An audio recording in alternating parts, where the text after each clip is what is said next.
Um, Welcome, boys and girls, to this session where we are going to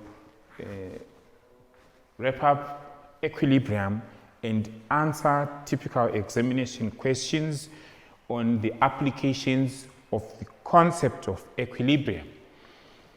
So in previous sections where we were talking about equilibrium, we wrote equilibrium expressions and how we come up with different equilibrium constant expressions like Kc for the concentrations and for Kp where the quantities of the substances are measured as a gas, and also Ka where we are talking about acid dissociation constant.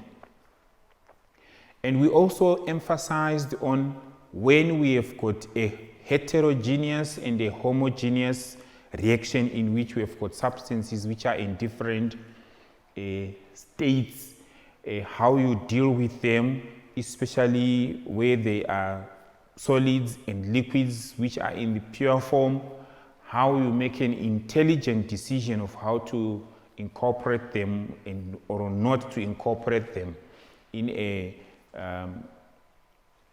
equilibrium expression.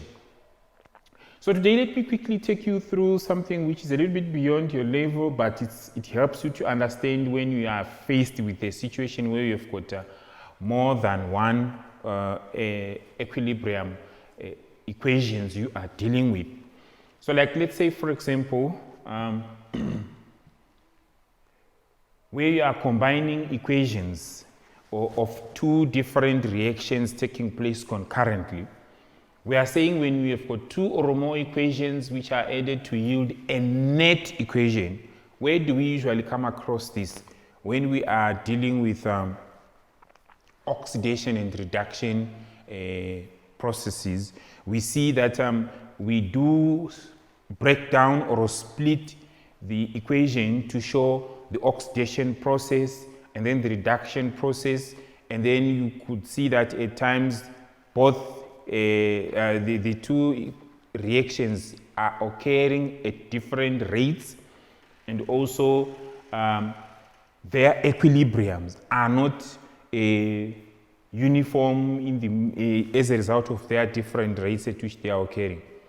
But they are all speaking to the same reaction taking place at the same time. So there is a mechanism where the equilibrium constant for the net equation, the whole redox reaction, K net, is equal to the product of equilibrium constants of individual equations. So let's say, for example, you've got equation 1, where A plus B react reversibly to give you C plus D. So the equilibrium expression for reaction 1 would be such that K1 is equal to products over reactants, like that. And then equation 2, where we have got C plus E to give you B plus F. So you'll see that the equilibrium expression K2 will be equal to BF over CE. But if you take a closer look there, the product of reaction 1, which is C, is now a reactant of a completely different reaction of reaction 2. So meaning that one way or the other, there is a possibility of combining these two reactions and see the effect of a common reactant which is occurring in both equations. So we can only account for that by combining those equations and represent a K net for that system. Okay.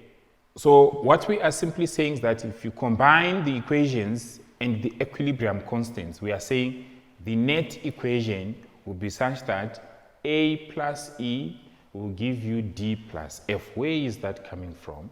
If you check here, we are saying A plus B gives us C plus D, but C plus E will give us B plus F. So you can cancel B from here, and then you can cancel C from there. So you actually remain with A and E, and this side you have D and F. So the representation will be like this. A plus E will give you D plus F. So the K net will be equal to products over reactants, which is equal to K1 times K2. So if equation 1 plus equation 2 is equal to net equation, then K net is equal to K1 times K2. You are not going to be examined on this, but it is important for you to understand that it is not a far-fetched thing to combine equations of reactions that occur concurrently, especially with a specific example I've given you, where we talk of redox reactions. We've got oxidation and reduction taking place concurrently, and you need to account for what is happening in each process of that reaction. Okay, so here's an exercise where we can apply some of the concepts which we have studied in equilibrium. So let's say, for example, you've got a flask is charged with 2 atmospheres of nitrogen dioxide, which is pressure, a measurement of the amount of nitrogen dioxide, and 1 atmosphere of dinitrogen tetroxide at 25 degrees Celsius, and allowed to reach equilibrium. So when equilibrium is established, the partial pressure of nitrogen dioxide has decreased by 1.24 atmospheres. What are the partial pressures of nitrogen dioxide and dinitrogen tetroxide at equilibrium? Boys and girls, you see that this is a very simple question, but it can prove very difficult for you if you don't know how to approach the question, how to interpret the information, and how to make applications of the interpretations we have made there. So what I think we need to do is to first carry out an interpretation of the data here and represent the information we are given in mathematical terms. So like, for example, we can start with nitrogen dioxide. You show that it is 2.00 atmospheres. And then, 1 atmosphere of dinitrogen tetroxide. So this is equal to 1.00 atmosphere. Okay. And we are saying they are allowed to reach equilibrium, meaning that something is happening here where we are saying nitrogen dioxide plus N2O4. So what we need to find out here is what is happening, what are the products of this reaction. But you see that when an equilibrium is established, the amount of nitrogen dioxide has decreased by 1.4, and they wanted you to find out the partial pressures of both the nitrogen dioxide and nitrogen tetroxide. So in other words, the actual representation of things here is, so things are happening like this.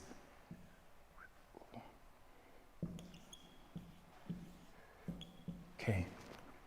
So NO2 is dimerizing to form N2O4.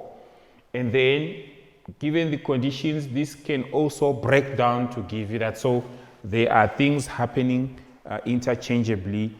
The nitrogen dioxide forming dinitrogen tetroxide, and the dinitrogen tetroxide breaking down to form nitrogen dioxide. Okay.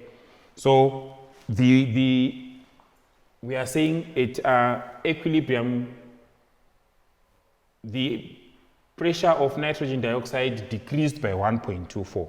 So we are saying equilibrium quantities of nitrogen dioxide is equal to minus 1.24. So it decreased. So that's why I'm putting a minus, that it decreased, it will go like that. So what do you do next? So they are saying first, what are the partial pressures of nitrogen dioxide and dinitrogen tetraoxide at equilibrium? And part B, you're supposed to calculate Kp and Kc for the following reactions at 25 degrees.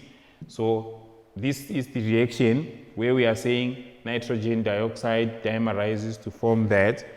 And when that happens, so let's calculate this now that we have all the information we need. We need to find Kp and we need to find Kc. So if I am to write the equilibrium expression here, we are saying the equilibrium expression Kp will be the partial pressure of the products, that is N2O4, over the partial pressure of the reactants, which is NO2. If we are to represent it as Kc, we will say Kc is equal to the concentration of N2O4 over the concentration of NO2, like this. Okay. So, and these are the quantities we have. So we can use the ice table to determine what is happening there. So let's see how does that happen. So the ice table, we are saying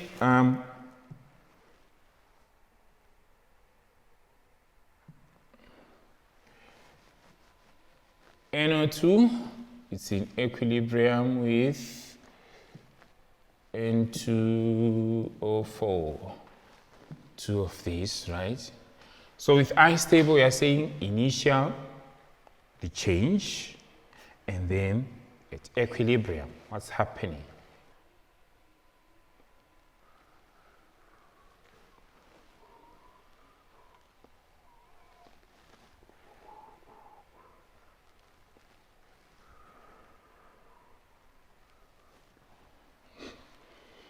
So the initial for nitrogen dioxide, the pressure is 2 atmospheres, while this one is 1 atmosphere, right?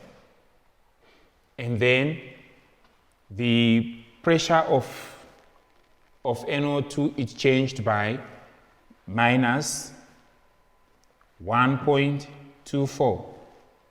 So we can actually see that the ratio of this is 2:1. So if this changes by 1.24, then that means this one increased by half of that, which is equal to 0. So this is going to be 0.62. So at equilibrium, we can say this will be 2 minus 1.24, which is equal to 0.76 atmospheres, while this one is going to be 1.62.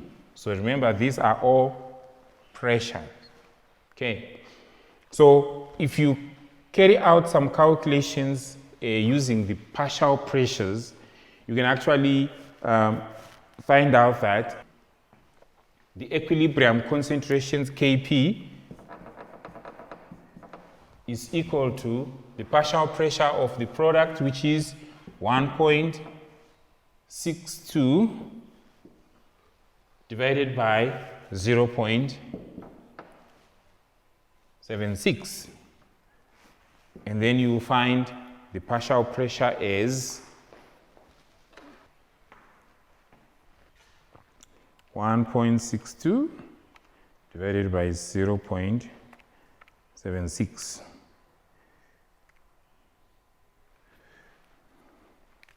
Which gives you 2.13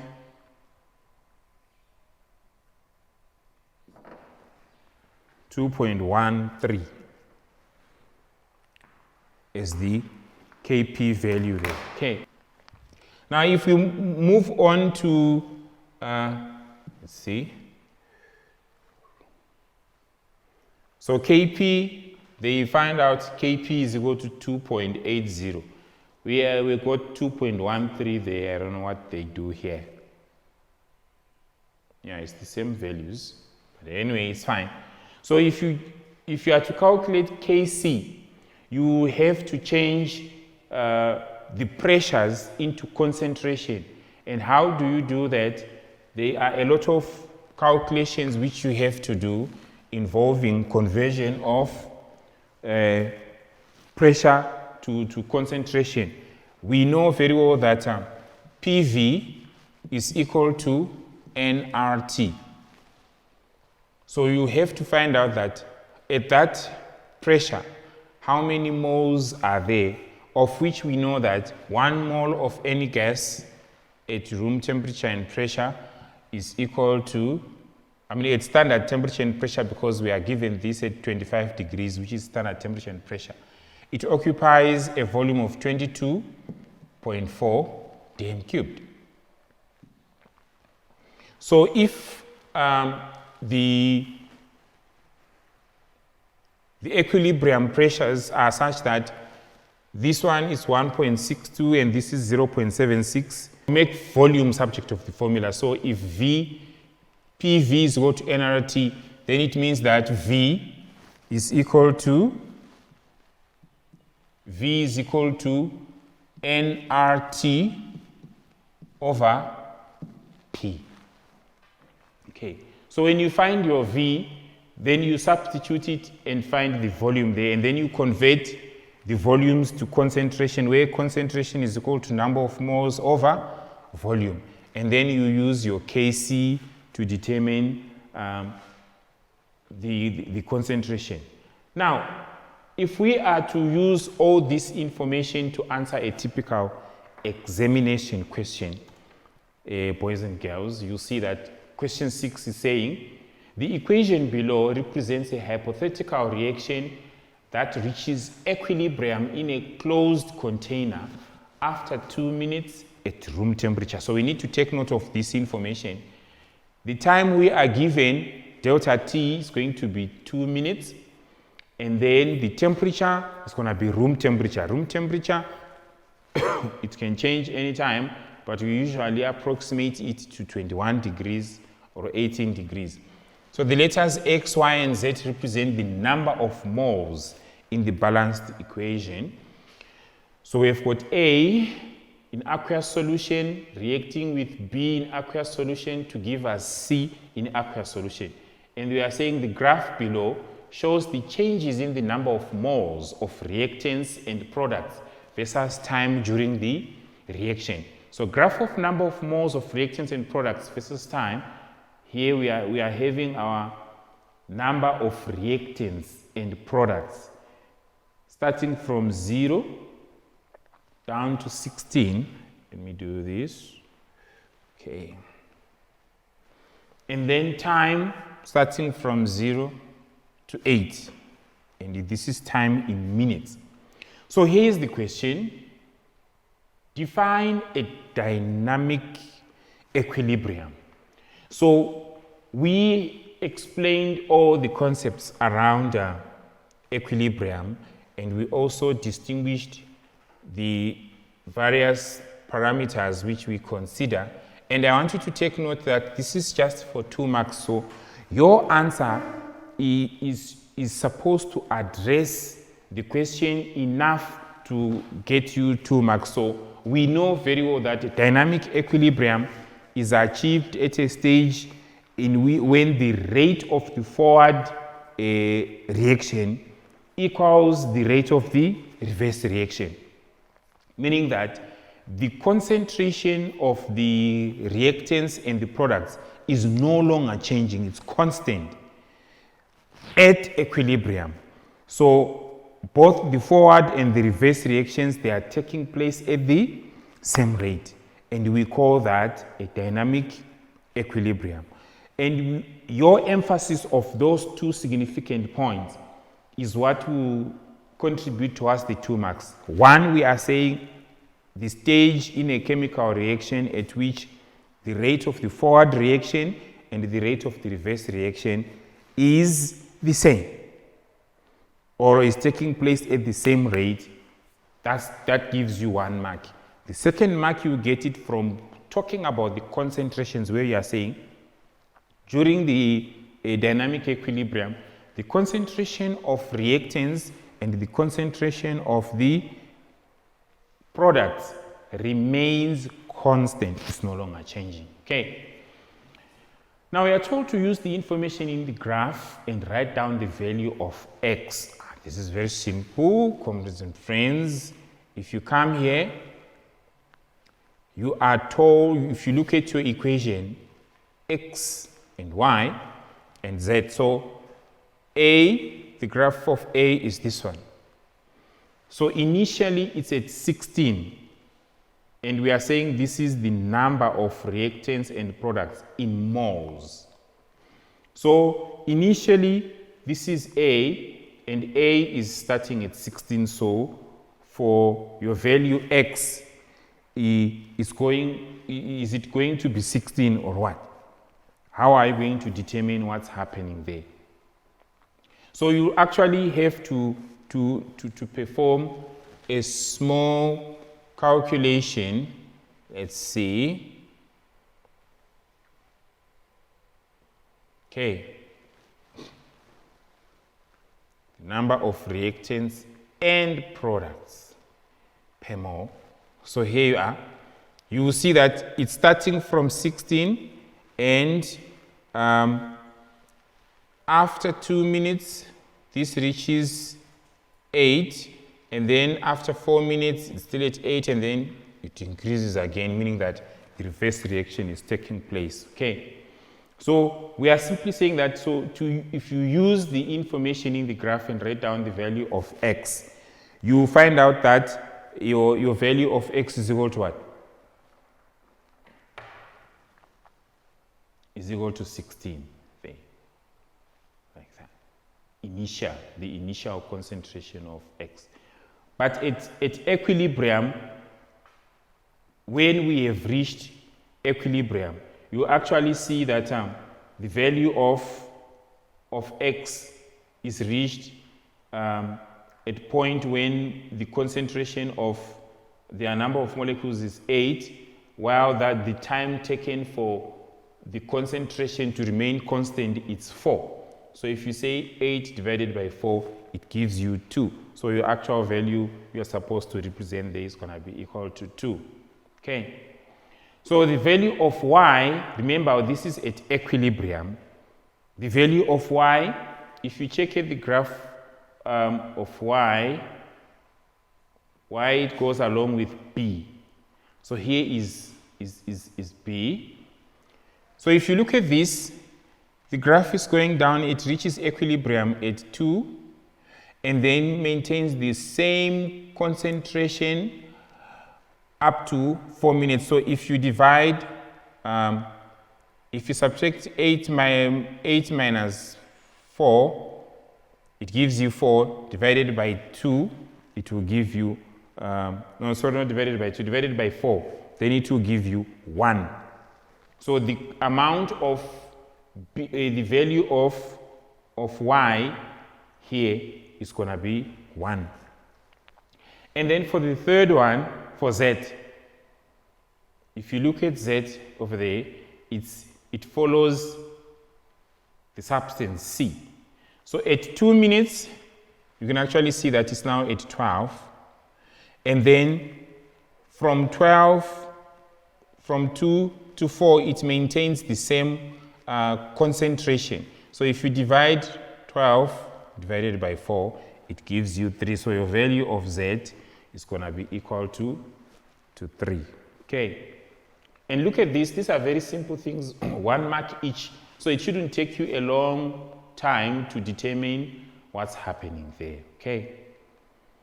Now, if you look at 6.3, it's asking you calculate the equilibrium constant Kc for this hypothetical reaction at room temperature, and if the volume of the closed container is 3 dm cubed. So what do? We interpret this information as it is given and then make use of it in a simple equilibrium expression, and we perform the calculation as by simply substituting the values into the expression. So let's do the interpretation of data here. We are saying if we are to rewrite this equation, we agree that x is 2, so it's going to be 2a plus, we agree that b is 1. So it's going to be plus b. Reacting reversibly, we agree that z is 3, so it will give us 3c. And as you can see, they are all aqueous substances, so that means this is a homogeneous reaction. Okay. So the interpretation of data is such that the container, the volume, which is in which all these things are closed, is equal to 3 dm cubed. Okay. And we are saying our equilibrium expression Kc is equal to products over reactants, which is going to be c cubed over a squared b, like this. Okay. So from that expression, all these things I have represented so far, this will give you a mark and another mark and another mark. So you're left with 4 marks. This question is for 7 marks. So what do you do next? What do you do next? So you carry out a simple calculation in which you need to convert these quantities to concentrations. Remember, these are this is Kc, where we should express everything in concentration. So we are saying these are number of moles. So how do we turn number of moles into concentration? We know that concentration is equal to number of moles over volume. We are given the volume as 3 dm cubed, and we are also given the number of moles from this. So you will see that at equilibrium, the concentration of C is 12. Okay? The concentration of C is 12. So we are going to put, where there is C, we are going to put 12 here. So it's going to be 12 cubed. Oh, sorry.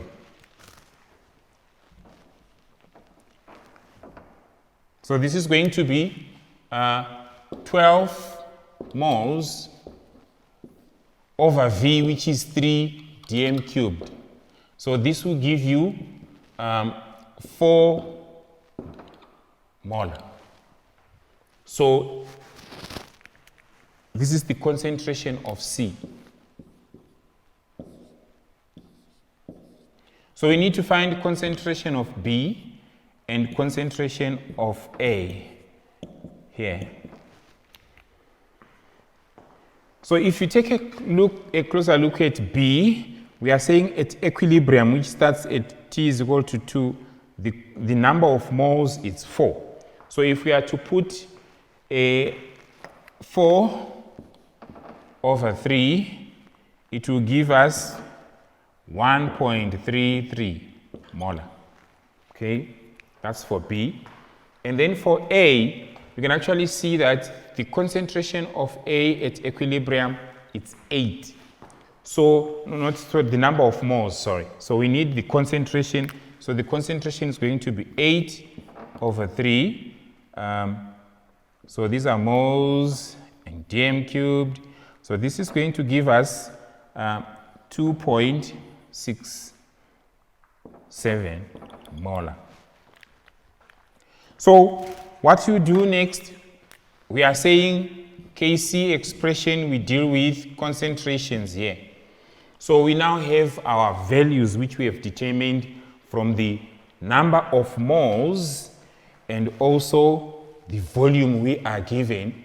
So we now have our concentrations like that, and then you can simply substitute them into the formula like that. So we are saying A is equal to 2.67, B is equal to 1.33, and C is equal to 4. So if you substitute it like that, it means you're going to have this is equal to 4 cubed over 2.67 squared times 1.33. So you find your Kc is equal to 6.75 as your Kc. So for 7 marks, you will see that if you put a tick for everything, this will give you a mark 1, 2, 3, and all these calculations, you get 2 marks for this. To make them 2, 4, 5, a mark for that, and a mark for that. 7 marks.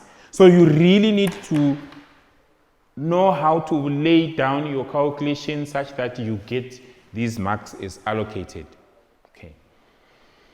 So at time t is equal to 4 minutes, the temperature of the system was increased to 60 degrees. Is the reverse reaction exothermic or endothermic? Explain how you arrived at the answer. So here you are supposed to show an understanding of what is happening, where it is happening, and why it is happening like that. So you realize that you can actually make an informed interpretation of the information you have and the calculations you had to try and relate whether increasing the temperature is going to favor the forward reaction or the reverse reaction, or the net reaction, whether it is exothermic or endothermic. Now listen carefully.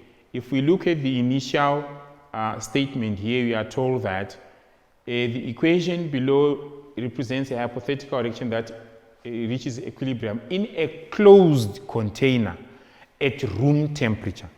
So closed container, and all these substances, they are in aqueous solution, and also they are at room temperature initially.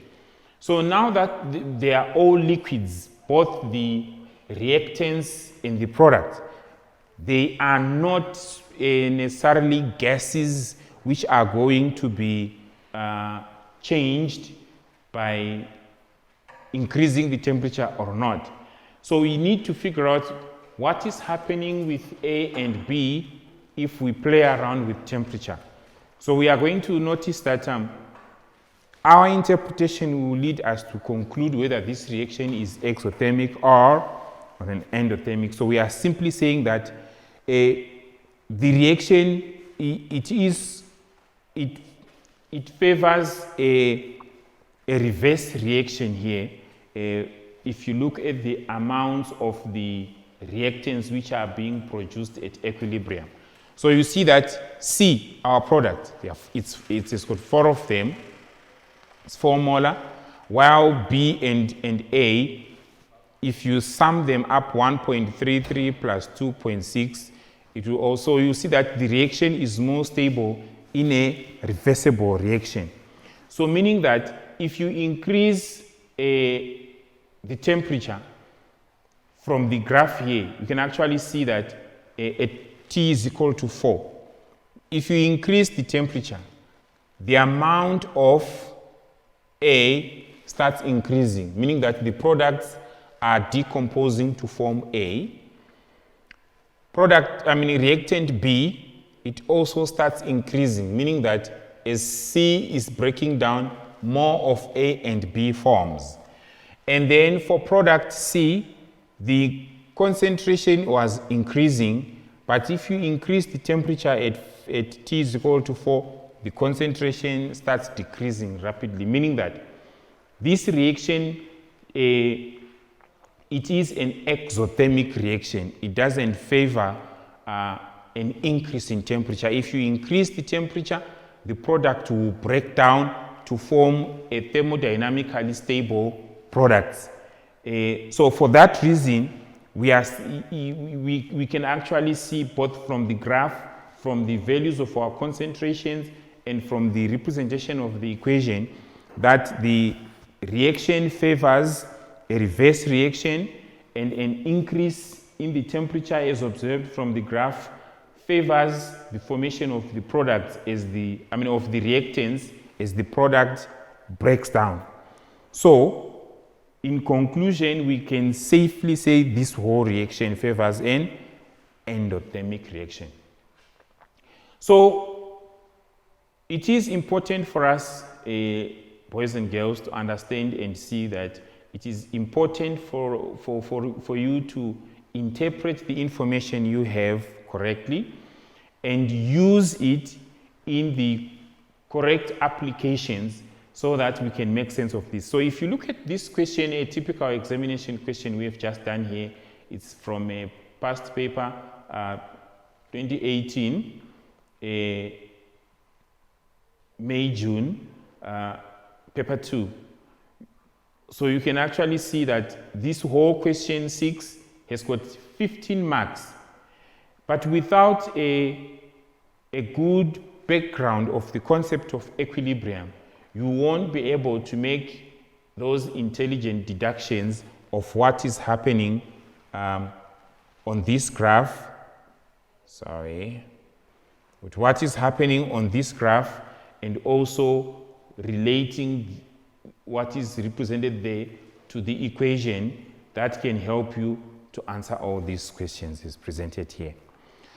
So when we meet next time, we will jump on to titrations and electrochemistry, and then see how we can use all those to explain questions. So our revision exercise here is giving you a background first, and then all the necessary information which you are supposed to use to approach, address, and apply when you are answering questions. Thank you very much.